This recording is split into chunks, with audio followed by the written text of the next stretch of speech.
भगवान भास्कर के सानिध्य में सरयू के किनारे एक स्वर्णिम अध्याय रच रहा है।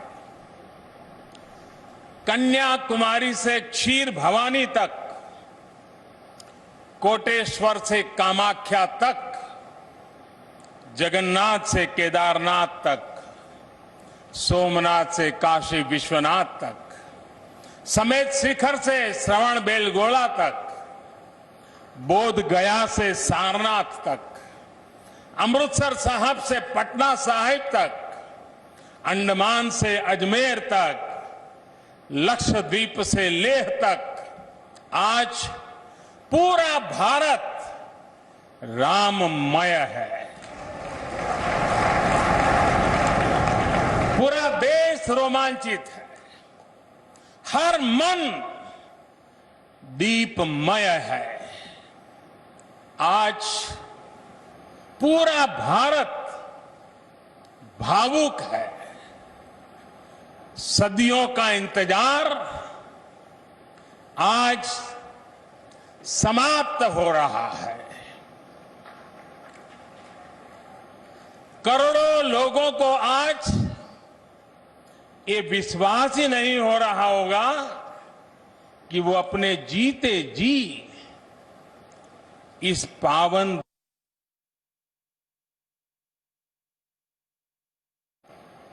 महानुभावों, बरसों से टाट और टेंट के नीचे रहे हमारे रामलला के लिए अब एक भव्य मंदिर का निर्माण होगा।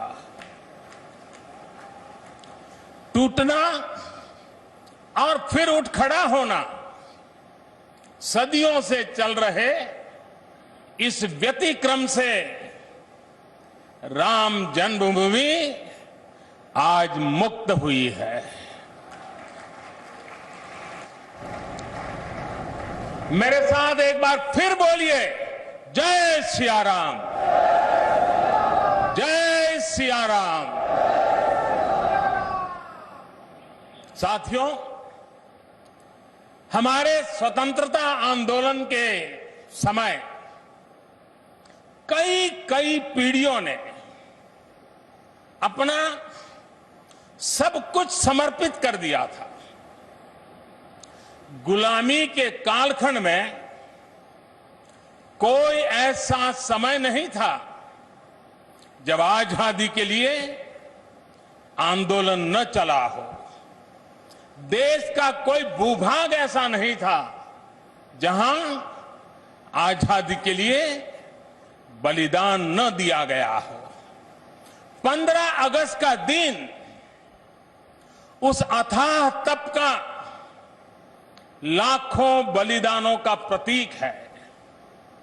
स्वतंत्रता की उस उत्कंठ इच्छा, उस भावना का प्रतीक है। ठीक उसी तरह राम मंदिर के लिए कई सदियों तक, कई पीढ़ियों ने अखंड, अविरत एक निष्ठ प्रयास किया है। आज का ये दिन उसी तप, त्याग और संकल्प का प्रतीक है। राम मंदिर के लिए चले आंदोलन में अर्पण भी था, तर्पण भी था, संघर्ष भी था, संकल्प भी था। जिनके त्याग, बलिदान और संघर्ष से आज ये स्वप्न साकार हो रहा है, जिनकी तपस्या राम मंदिर में नींव की तरह जुड़ी हुई है, मैं उन सब लोगों को 130 करोड़ देशवासियों की तरफ से सर झुका करके नमन करता हूं। उनका संपूर्ण सृष्टि की शक्तियां राम जन्मभूमि के पवित्र आंदोलन से जुड़ा हर व्यक्तित्व जो जहां है इस आयोजन को देख रहा है, वो भाव विभोर है, सभी को आशीर्वाद दे रहा है। साथियों, राम हमारे मन में गढ़े हुए हैं, हमारे भीतर धुल मिल गए हैं। कोई काम करना हो तो प्रेरणा के लिए हम भगवान राम की ओर ही देखते हैं। आप भगवान राम की अद्भुत शक्ति देखिए। इमारतें नष्ट हो गई,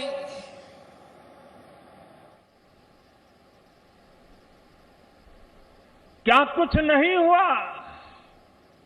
अस्तित्व मिटाने का हर कोई प्रयास हुआ, बहुत हुआ, लेकिन राम आज भी हमारे मन में बसे हैं, हमारी संस्कृति के आधार है। श्री राम भारत की मर्यादा है। श्री राम मर्यादा पुरुषोत्तम है। इसी आलोक में अयोध्या में राम जन्मभूमि पर श्री राम के इस भव्य दिव्य मंदिर के लिए आज भूमि पूजन हुआ है। यहां आने से पहले मैंने हनुमानगढ़ी का दर्शन किया। राम के सब काम हनुमान ही तो करते हैं। राम के आदर्शों की कलयुग में रक्षा करने की जिम्मेदारी भी हनुमान जी की ही है। हनुमान जी के आशीर्वाद से श्री राम मंदिर भूमि पूजन का आयोजन शुरू हुआ है। साथियों, श्री राम का मंदिर हमारी संस्कृति का आधुनिक प्रतीक बनेगा। और मैं जानबूझकर के आधुनिक शब्द का प्रयोग कर रहा हूं। हमारी शाश्वत आस्था का प्रतीक बनेगा, हमारी राष्ट्रीय भावना का प्रतीक बनेगा। और ये मंदिर करोड़ों करोड़ लोगों की सामूहिक संकल्प शक्ति का भी प्रतीक बनेगा। ये मंदिर आने वाली पीढ़ियों को आस्था, श्रद्धा और संकल्प की प्रेरणा देता रहेगा। इस मंदिर के बनने के बाद अयोध्या की सिर्फ भव्यता ही नहीं बढ़ेगी, इस क्षेत्र का पूरा अर्थतंत्र भी बदल जाएगा।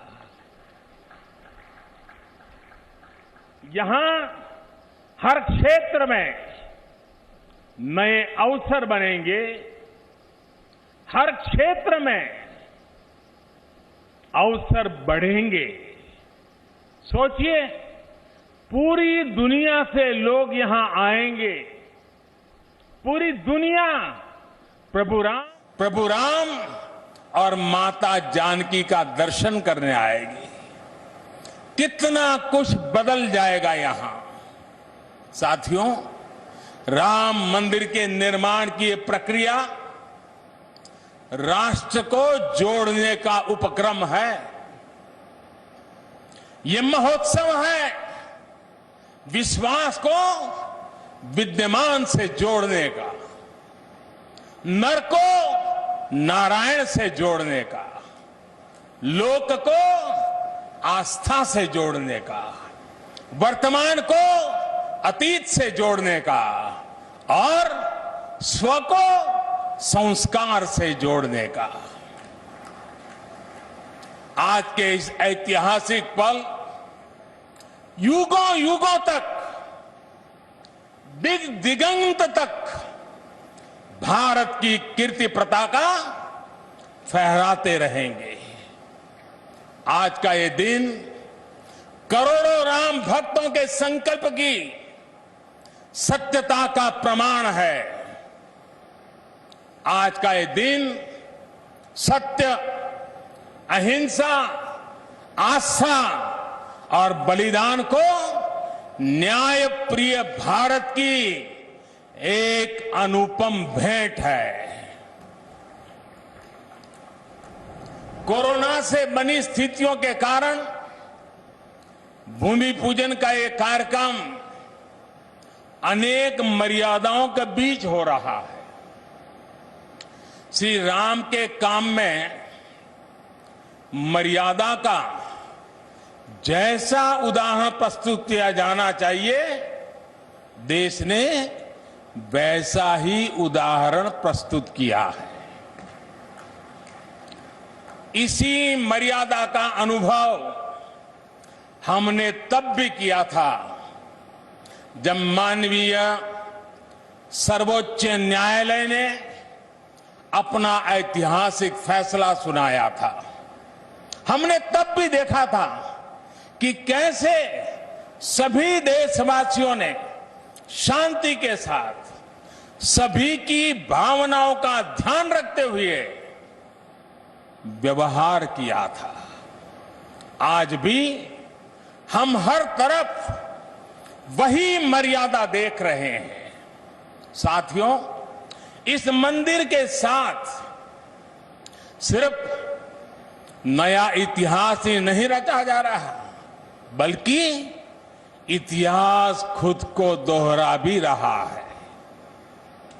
जिस तरह गिलहरी से लेकर वानर और केवट से लेकर वनवासी बंधुओं को भगवान राम के विजय का माध्यम बनने का सौभाग्य मिला, जिस तरह छोटे छोटे ग्वाल